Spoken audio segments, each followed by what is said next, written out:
وہ اسلام آباد H9 کے خوبصورت اور تعلیمی سرگرمیوں سے بھرپور علاقے میں، جہاں ایک طرف جدید درسگاہیں ہیں، پہریہ university, Al-Huda international school, fast university, وہی ان کے درمیان ایک ایسا منظر ہے جو نہ صرف انتظامیہ بلکہ شہریوں کے لیے باعث تشویش ہے۔ ان اداروں کے سنگم پر کچی بستی میں قائم گائے بھینسوں کے باڑے نہ صرف علاقے کے حسن کو متاثر کر رہے ہیں بلکہ صحت و صفائی کے سنگین مسائل بھی پیدا کر رہے ہیں، جس سے ہزاروں بیماریاں جنم لے رہی ہیں۔ جن افسران کی وہاں پر ڈیوٹی ہے، جس کی وہ تنخواہ لے رہے ہیں، اپنا کام کو پوری ذمہ داری سے سر انجام نہیں دے رہے۔ شاید ہمارے ہیلتھ اور CDA کے ڈپارٹمنٹ کے اعلیٰ حکام خواب خرگوش کے مزے لے رہے ہیں۔ CID نیوز نیٹ ورک کی ٹیم نے جب اس علاقے کا دورہ کیا تو پتہ چلا کہ یہاں کئی باڑے عرصہ دراز سے قائم ہیں، جہاں سینکڑوں مویشی رکھے گئے ہیں۔ ان باڑوں سے نکلنے والا فضلہ، بدبو اور مکھیوں کی بھرمار قریب موجود تعلیمی اداروں کے لیے ایک مستقل پریشانی بن چکی ہے۔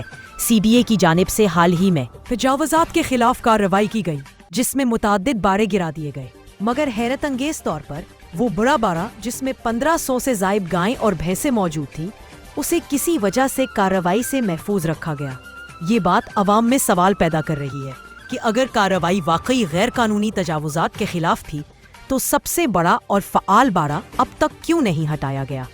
علاقہ مکینوں کا کہنا ہے ڈیوٹی پر موجود افسران کا یہاں سے دودھ جاتا اور وہ منتھلیاں اٹھاتے ہیں، جبکہ کچی بستی کے اندر اب بھی کئی غیر قانونی باڑے موجود ہیں جہاں مویشی پالے جا رہے ہیں، اور ان سے اٹھنے والی بدبو اور آلودگی نہ صرف رہائشیوں کے لیے عذاب ہے بلکہ قریبی اسکولوں کے طلبہ و طالبات کی صحت کے لیے بھی خطرہ ہے۔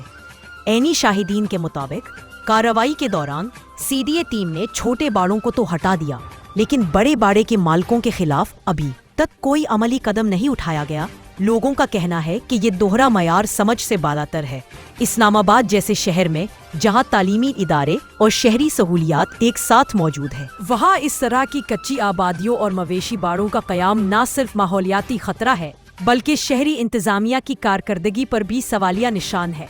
علاقہ مکینوں نے CDA اور ضلعی انتظامیہ سے مطالبہ کیا ہے کہ تمام باڑوں کے خلاف بلا امتیاز کارروائی کی جائے تاکہ شہر کے تعلیمی ماحول اور عوامی صحت کو تحفظ مل سکے۔